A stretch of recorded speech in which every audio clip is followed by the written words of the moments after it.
Emma Caldwell was born beneath heavy skies and hushed voices. Her life began in a hospital that no longer existed, torn down after a fire took 12 lives and left only the charred foundation behind.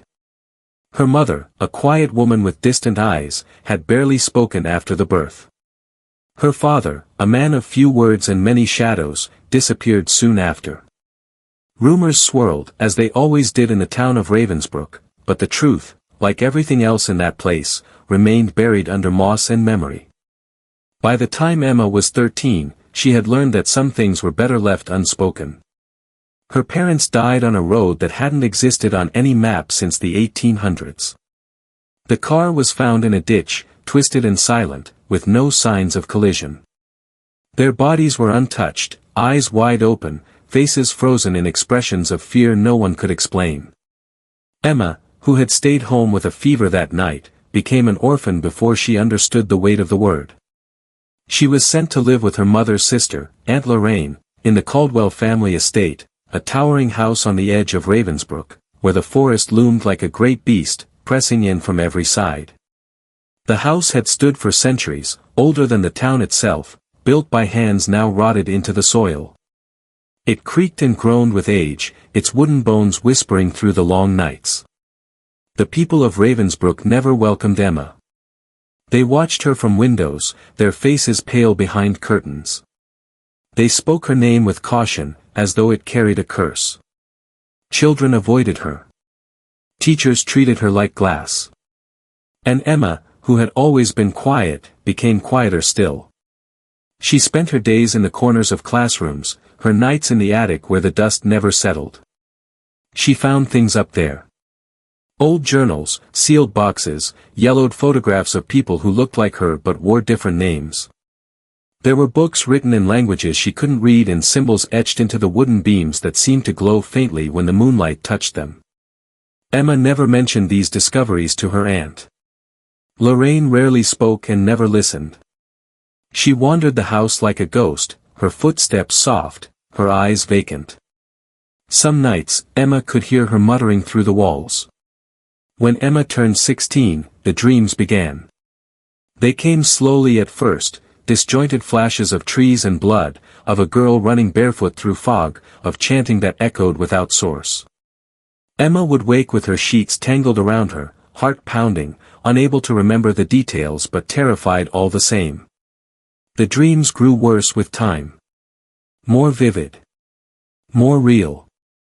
She could feel the earth beneath her feet, taste the iron in the air, sense the presence of something watching from the shadows. Always watching. The forest outside the house became unbearable. Emma used to walk its edges, careful not to stray too deep, but now even glancing out the window made her stomach churn. The trees had changed. Their branches moved when there was no wind. Birds no longer sang near them. Animals vanished. A silence took root, thick and choking. And then the voice came. It was not a voice she heard with her ears. It echoed in her bones, slithered through her thoughts like smoke. It spoke without words, pressing images into her mind, a woman with black eyes and bleeding hands, a stone altar slick with something dark, a name etched in fire, Eliza. Emma stopped sleeping. Her skin grew pale, her eyes sunken. Her aunt did not notice, or pretended not to. The house began to shift. Doors closed by themselves. Mirrors showed things that weren't there. At night, she heard footsteps in the attic above her room, even though no one ever went up there anymore. The air grew colder, even in summer. She began finding things she had not seen before. A doll with no eyes, left on her pillow. A necklace with a broken clasp placed on her windowsill. A feather drenched in something red beneath her bed. Each object was older than it should have been, worn by time and stained by history. Emma started to dig. The library in Ravensbrook was a forgotten place, filled with dust and silence. The local historian, a frail man with shaking hands, kept to himself in the back room. Emma pored over old town records, newspaper clippings, birth and death registries. She learned of fires that consumed houses without cause, of people who vanished into the woods never to return, of graves dug up and left open. The Caldwell name appeared again and again. She found Eliza Caldwell in the pages of a crumbling journal. A girl born in 1855, the last daughter of the Caldwell line at that time. Beautiful. Brilliant. Touched by something the townsfolk did not understand. She disappeared on the night of her 17th birthday, last seen walking into the woods barefoot. Her body was never found. Emma traced her lineage and found the unbroken line. Eliza was her great-great-great-aunt. Every daughter in the Caldwell family had died young, and each death was surrounded by mystery. Drownings in dry rivers. Falls from places they had no reason to be. Illnesses no doctor could explain. Only Emma had made it to 17. The dreams worsened. She saw Eliza clearly now. The girl's eyes were black voids, her mouth sewn shut. She floated above the ground, surrounded by whispers. The forest called to her, and through her, it called to Emma. Something waited in the trees. The woods behind the Caldwell house were older than memory.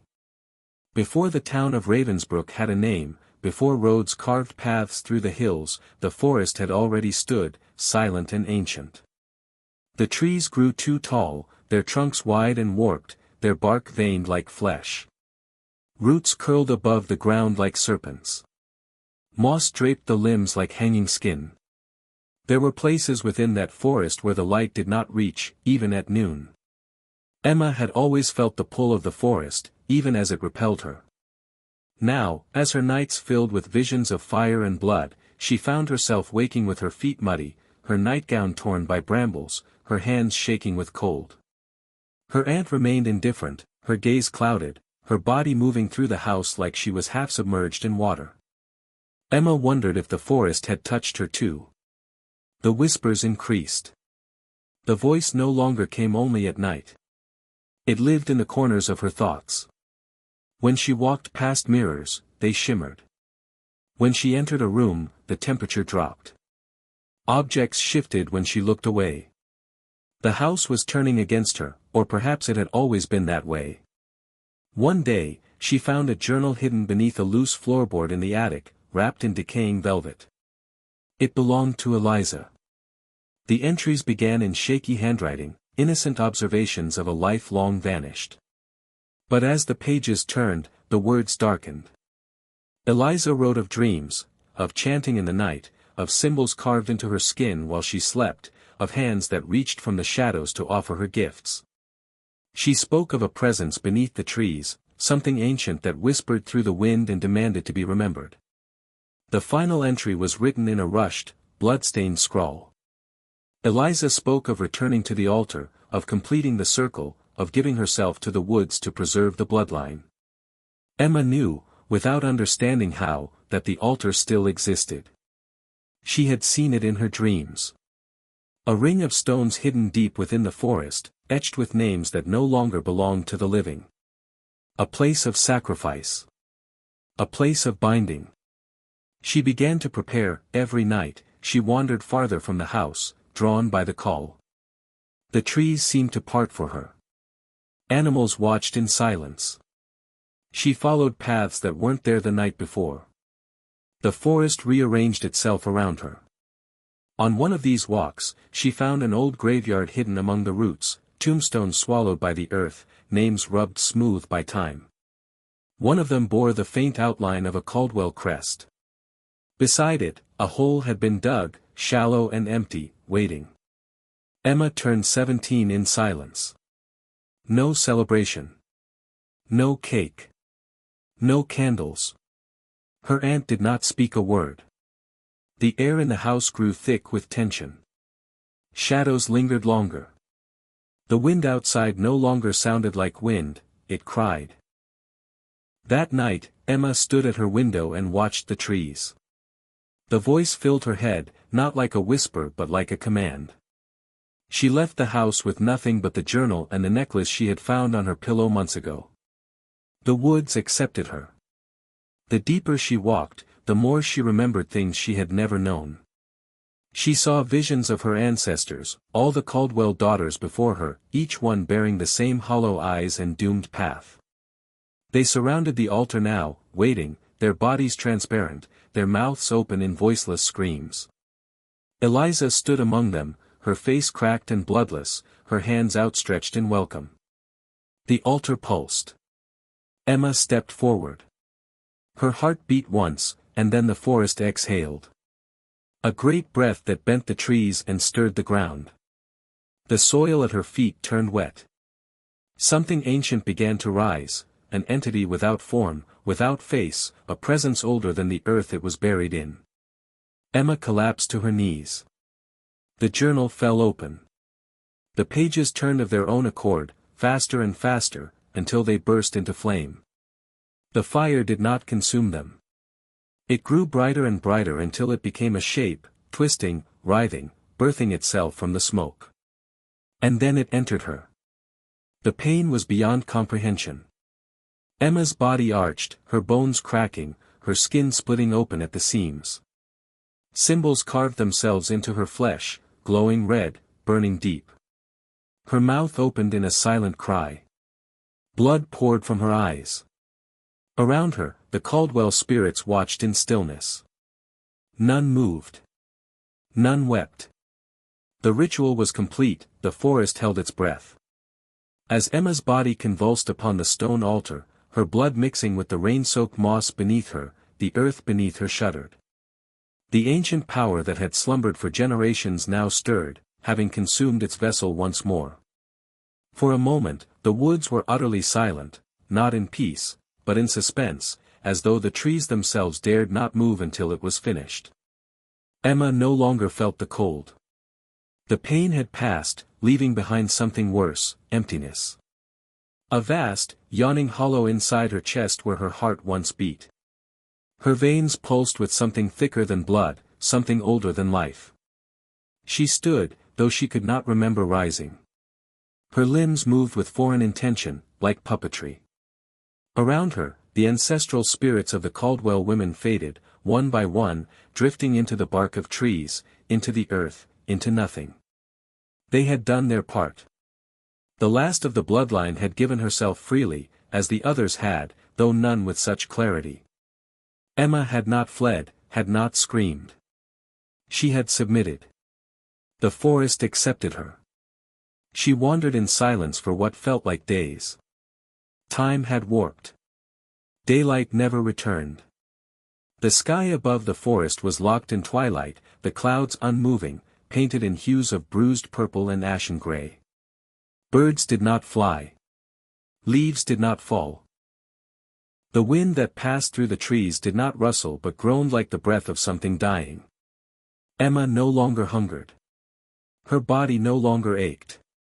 The marks carved into her skin glowed faintly with each step she took. Her eyes, once pale blue, were now clouded with darkness, like ink spilled in still water.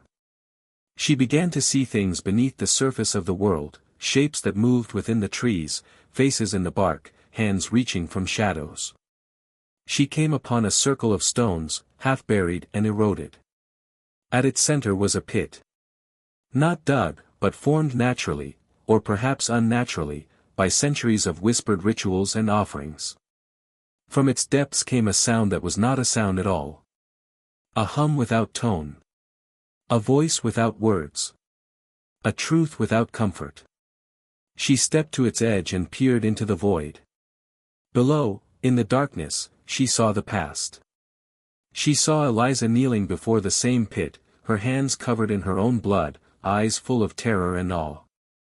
She saw generations of Caldwell women led here, some willing, others dragged by dreams and visions they could not resist. Each of them had given themselves to the forest. Each of them had kept the ancient thing beneath it bound. But the bindings had weakened. With each passing century, the rituals grew more desperate. And now Emma understood the full truth: she was not the end of the line, she was the final lock. The blood had thinned. The forest had waited. And now, it had her. The void reached up. Her body dropped into the pit, though she felt no fall. She was consumed by darkness, swallowed by a space that stretched endlessly in all directions. She did not scream. There was no air, no sensation, no time. Only the truth: the Caldwell family had been the vessel. She was not cursed, she was chosen. Her life had never been hers. Her thoughts had never been her own. And now, her body belonged to it entirely. When she awoke, if waking was the right word, she was beneath the forest. Not buried, not entombed, but absorbed. She was in the roots. In the stone. In the water that ran beneath the moss. Her consciousness stretched across every tree, every leaf, every inch of soil. She was the forest. She was its guardian. Its servant. Its prisoner. The entity that had lived beneath Ravensbrook for millennia was no longer chained. It had a voice now. A form. A heart. It wore Emma's face. The town of Ravensbrook did not notice her return, not at first. The girl who once avoided eye contact, who sat in the back of the classroom and walked with her head down, no longer needed to be seen to be present. Emma had dissolved into the fabric of the land, into the trees that crept ever closer to the town's borders, into the streams that tasted of rust, into the fog that now lingered longer each morning. The forest, once still, had begun to shift. Residents awoke to find roots cracking through pavement, vines curling around streetlights, sap dripping like blood from trees that had never bled. The birds did not sing. The dogs would not bark. Children stopped playing in their yards. A silence deeper than mere quiet took hold, an unnatural hush, heavy and oppressive. Some townspeople reported seeing her near the woods, barefoot, hair hanging in wet strands, her eyes like holes in the sky. But when they approached, she was gone, leaving behind footprints that burned into the grass or puddles of water that steamed even in the cold. People began locking their doors in daylight. Church bells tolled when no one touched them. Graves turned themselves over. The librarian was the first to disappear. He had been compiling local history again, as he had done for years. On the day he vanished, his notes were found scattered across the floor of the archive room. Every page had been marked with the same symbol, drawn over and over in thick, black ink, the sigil Emma had seen carved into the altar, burned into her skin. His glasses lay broken on the floor, beside a single black feather and a sliver of bone. Others followed. The mayor's daughter went missing during a school trip. A hunter was found hanging upside down from a tree, hollowed out like a gourd. The local priest suffered a fit during Sunday Mass and clawed at his own throat until he could no longer scream. The forest crept closer each night. Trees sprouted in impossible places, inside homes, on rooftops, through cars. People who tried to leave the town found the roads folded back in on themselves. Ravensbrook had become a trap. A living one. And at its center, Emma waited. She no longer had need of speech. Her will bent nature itself. Plants moved at her thought. Water changed its course for her. She wandered the woods without touching the ground, her feet never disturbing the moss. Animals followed in silence, their eyes clouded like hers. She existed beyond hunger, beyond time, beyond the self she had once known. She had become the embodiment of the Caldwell curse, the final tether, the perfect vessel. But this was no longer about lineage. This was about rebirth. The entity that had whispered through generations had found permanence in Emma. No longer did it need to wait for daughters to be born. No longer did it need fragile rituals to survive. With Emma, it could grow. And so it did. The roots beneath the forest deepened. Tunnels formed where no earth had ever been disturbed. The water turned black, and with it, the crops died. Ravensbrook began to starve.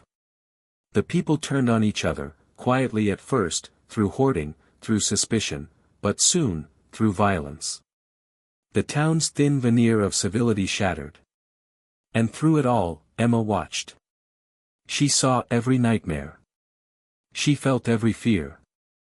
She tasted their despair as if it were her own. It fed her. Strengthened her.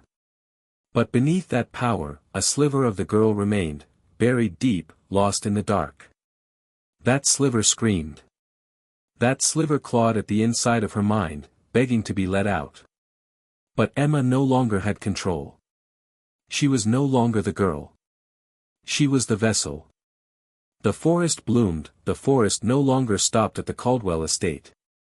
It had burst its boundaries, spilling over the fields, swallowing the dirt roads that once traced the perimeter of Ravensbrook. Where houses once stood, only foundations remained, overgrown with ivy that pulsed like veins. Where there were once fences and gates, now stood thorned walls of bramble, growing taller each night, impossible to cut, impossible to burn.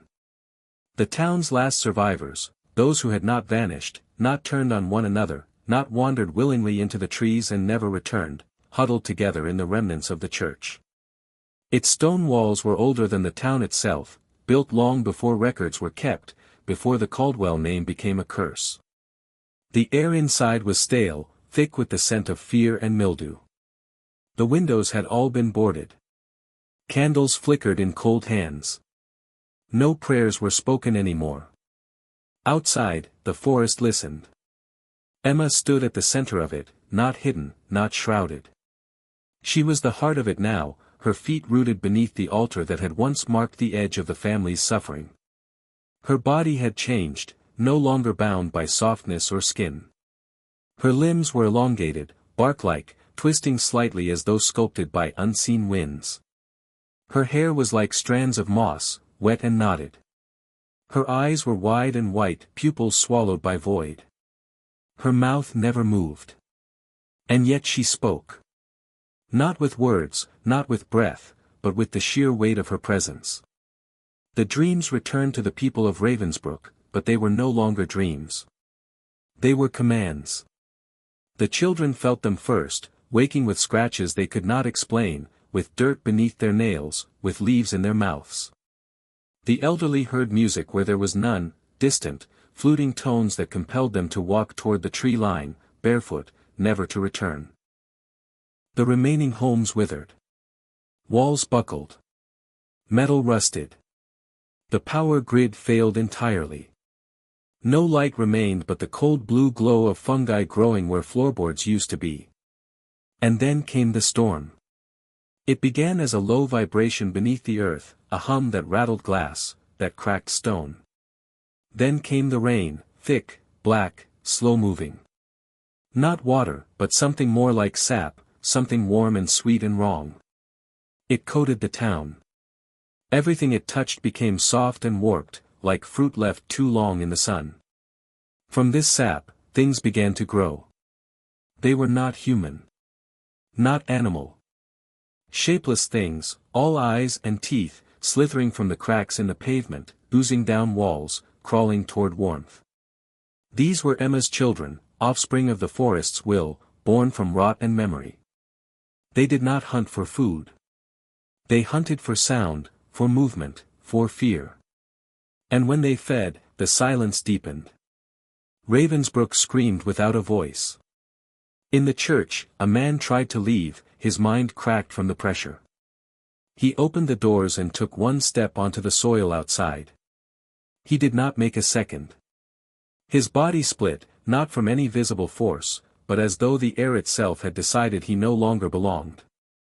The others watched in paralyzed horror as he was absorbed into the ground, leaving behind only a heap of clothes and the faint smell of burning wood.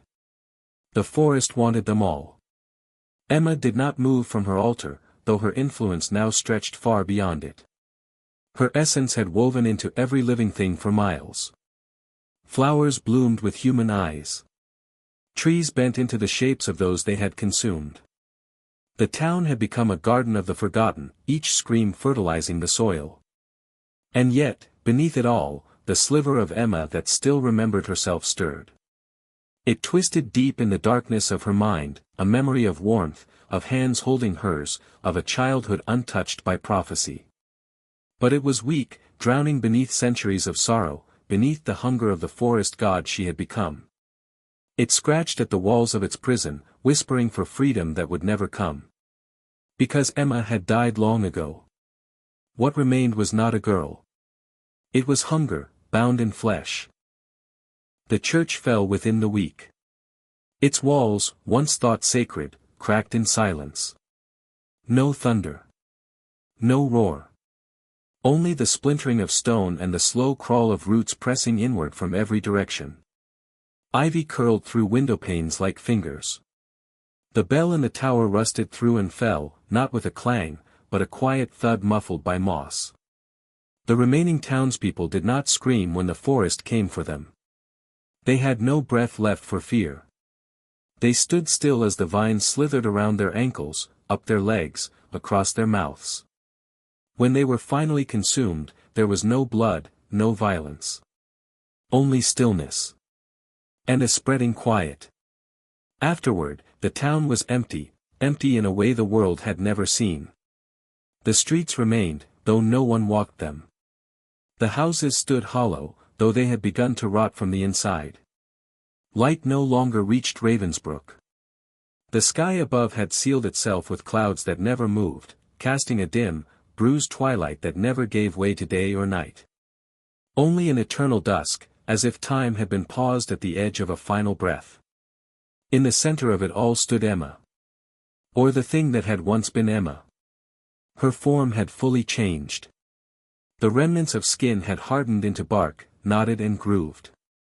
Her arms now twisted branches, splitting into smaller limbs that moved without wind. Her face, once soft and human, had become smooth, mask-like, the mouth stitched closed by thin, thorn tendrils. Where her eyes had been, hollow sockets now glowed faintly with pale, shifting light. She stood rooted at the altar. Above her, the trees bent to shield her like worshippers. Around her, a ring of stones pulsed with faint red light, the same symbols still etched and bleeding, refusing to fade. Beneath her, the earth no longer breathed. It beat, slow and rhythmic, like a great heart buried deep within the roots. She had become the forest's god. Not a protector. Not a judge. A hunger. And that hunger had not yet been satisfied. The forest expanded. Slowly at first, an inch each day. Then feet. Then miles. The edges of the world began to change. Cities to the north began to report strange changes in the weather. Livestock were born with too many limbs. People disappeared in the woods, never to be found. A sickness bloomed that had no symptoms, only silence. The world would forget Ravensbrook. Maps erased it. Roads curved around it. People who once lived there no longer remembered its name. It became a hole in memory, a town that was never built, never lost. But the forest remembered. It grew thicker by the day, its edges now touching highways, creeping into dreams of those thousands of miles away. The infection of something ancient, something patient. And within it, Emma still stood.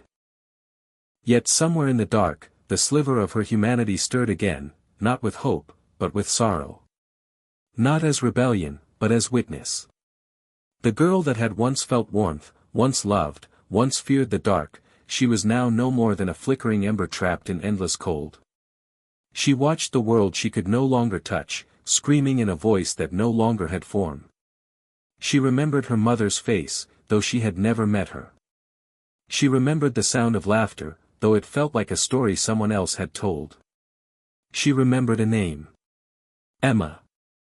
But the forest did not. The forest needed no names. Only roots. Only silence. Only memory. Far beyond Ravensbrook, the world turned. Cities pulsed with noise and light, oblivious to the quiet rot blooming at their edges. Planes still flew, trains still roared, and people still woke to alarms and blinked into screens. But beneath their feet, the ground had begun to shift. Microscopic at first, a shift in mineral patterns, a strange fungal bloom, trees growing in perfect spirals where none had grown before. Scientists couldn't explain it. Botanists disagreed. Weather patterns turned erratic. Seasons bled into one another. Somewhere in a coastal village, all the fish in the bay floated to the surface, their eyes blackened, their scales flaking into dust. In a dense city park, an ancient oak that had stood for centuries split down the middle and bled a thick, syrupy sap that hissed when touched. The forest had learned. And it was no longer confined to a place. It had Emma. It had a vessel. And through her, it now reached across the veins of the earth like a virus of wood and sorrow. People began to dream. Not of monsters, not of shadows, but of trees. Endless trees. In every dream, the same vision, a figure standing motionless in the center of the woods, arms extended, her body carved with symbols, her hair a tangle of moss and roots, her eyes glowing with cold fire. She did not speak. She simply stared. And in the silence, dreamers awoke choking on soil, with leaves in their mouths, their eyes watering from invisible pollen. They began to draw what they saw. In notebooks. On walls. On their own skin. Always the same shape. The sigil of the forest. The spiral of the Caldwell line. The mark carved into Emma's flesh on the altar stone. Governments tried to contain it. Investigators entered Ravensbrück in hazmat suits. Only one ever returned, and she was found days later, wandering naked and bleeding, her eyes gouged out by her own hands. She had carved the name Emma into her chest with fingernails, again and again, until her skin gave up. She could not explain why. The forest grew. Its spread was not physical alone. It crept into thoughts, into language. People spoke less. Eye contact became rare. Loneliness bloomed in crowded cities. Babies cried less. Mothers heard whispers in the trees outside their windows, even where no trees grew. In a northern village, every mirror in a house cracked at once. The family inside vanished, their walls left covered in moss and damp feathers. The forest no longer needed proximity. It had become an idea. An infection. A religion. And at the core of it all, Emma stood unchanged, unmoving, her form neither dead nor living. She had become something timeless. Not a queen, not a god, something stranger. A memory in the soil. A hunger with a name. She knew everything the forest knew. Every breath taken near a tree. Every lie told beneath a branch. Every tear dropped into dirt. She was everywhere. But the sliver of Emma remained. Faint. Shivering. Watching through the eyes of a thing that had used her body like a doorway. She remembered walking barefoot as a child, picking dandelions, burying her face in a warm sweater. She remembered the stars. The wind. The sharp ache of missing something before knowing what loss was. These memories did not save her. They only made her ache. And as the forest grew, that ache deepened. Because Emma knew what was coming. The forest would not stop at silence. It would take the world. And she would feel every moment of it. The end of Ravensbrück was long past. In its place stood a quiet nightmare, a landscape shaped by branches and roots, a land that breathed as one, the soil itself pulsing with a rhythm that no longer mimicked the heartbeat of humanity. The air was thick with the smell of moss, of decay, of ancient things forgotten by time. Where there had once been a town, a thriving community of faces and names, there was only silence and a garden of shadows. But the forest was not finished. It had never intended to stop there. The great cities that once towered over the earth began to buckle, their skylines swallowed by creeping ivy and roots that tore through concrete, wrapping themselves around glass and steel like bones in a grave. Buildings sagged under the weight of growth, windows shattered from within, as though something breathed behind them, something patient, something ancient. It began subtly, small tremors in the earth, barely noticeable shifts in weather patterns. People were not alarmed at first. The signs were easy to dismiss, just another storm, just another odd weather pattern, another odd fungus that had cropped up in the morning. But then the trees started growing. Everywhere. Parks turned into jungles overnight. Concrete streets cracked open and sprouted leaves. Forests began creeping into neighborhoods, and the boundaries of homes were swallowed whole. Gardens once cultivated with care were replaced by roots that twisted into the foundations, pulling down walls as though they had never been meant to stand. And in the heart of it, Emma still stood. She had become something greater than a ghost, more than a shadow of a girl. She was the forest itself, pulsing with its will, with its hunger. She no longer needed a body, for the forest had long since woven itself into every fiber of her being. She was not merely Emma. She was the vessel of everything, the memories of 1,000 generations, the whispered prayers of countless ancestors, the endless hunger of a thing that had lived before the first human ever stood beneath the sun. The cities fought back, of course. They sent armies.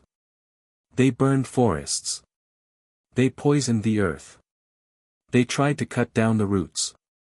But the forest was not the forest they knew. It was not the simple thing of wood and leaves.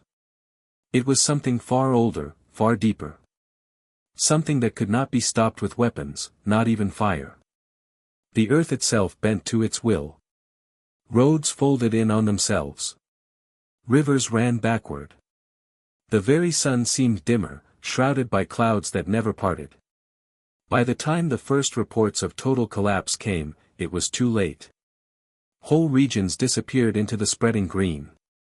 Cities that had stood for centuries were consumed by an unstoppable tide of vines and branches. People screamed, but the ground swallowed them whole. No one was left to fight. The world had become Emma's kingdom. As the forest spread, the silence deepened. The last remnants of humanity stumbled through the fog, eyes wide, searching for something they no longer understood. They saw the trees, towering and unrelenting, but their minds could not process the truth. They did not know that it was too late. The forest had taken them long before the first root had crept beneath their feet. No longer could they distinguish the faces of those they loved from the shapes the trees now formed. Mothers searched for children who had become part of the earth. Fathers wept for sons whose bones were now entwined with bark. And all the while, Emma stood in the center of it, her hollow eyes watching the world she had once known fall away. There was no war. There were no loud cries of despair. The end of the world came quietly, gently, like the soft embrace of a winter's night. And in that stillness, Emma's form continued to change. Her limbs, once made of flesh and bone, had become entirely of wood. Her face, still pale, now grew patterns of veins that seemed to pulse with a life of their own. Her eyes were no longer human, now they were pools of shifting blackness, endless and empty. Her heart, once a warm, beating organ, had turned into something else, something that pulsed beneath the earth, beneath the roots. But in her chest, Emma could still feel the echoes of the girl she had been. She could still remember the warmth of a sun on her skin, the sound of laughter, the taste of an autumn breeze. It felt like a far-off dream, a story told by someone else long ago. The weight of those memories pressed down on her, an aching reminder of the life she had lost. A life she could never have again. And yet, in the heart of the forest, Emma stood as the last witness to the end of everything.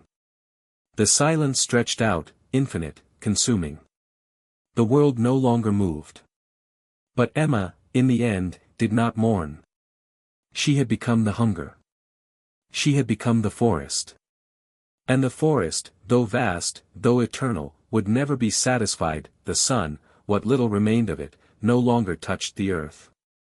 The sky, once a bright dome of blue, had become a dull, lifeless gray, stretching endlessly above a world that had forgotten what it meant to breathe. The forest had long since swallowed the land, and with it, the last echoes of human life. Emma stood in the center of it all.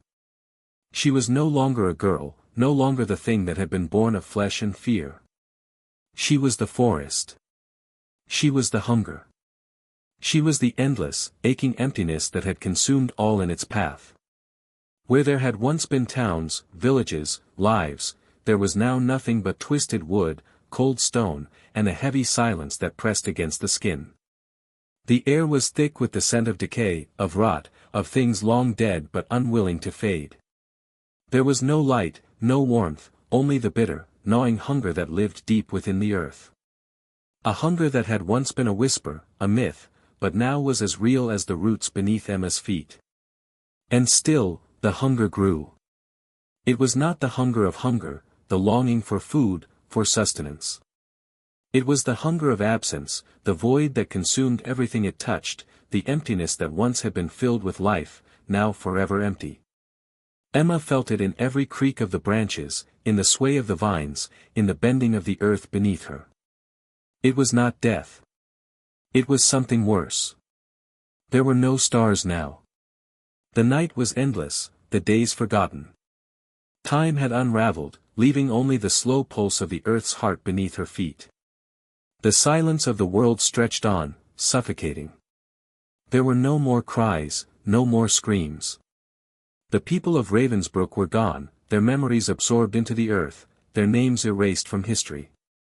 And in the center of it all, Emma stood still, her once human form now an empty vessel, her mind lost to the hunger. She could still feel the faintest stirrings of her past self, the girl who had been afraid of the dark, who had once loved, who had once dreamed. But those feelings were fading, disappearing like smoke in the wind. She was nothing now but the forest. The forest was her, and she was the forest. And beneath the surface, the last remnants of her consciousness faded into oblivion. The end of the world was quiet, silent. A fading whisper in the dark. The forest would remain, as it always had. Endless. Eternal. And Emma, in the end, was nothing but a forgotten name. A shadow swallowed by the earth. A memory buried deep. And the silence remained.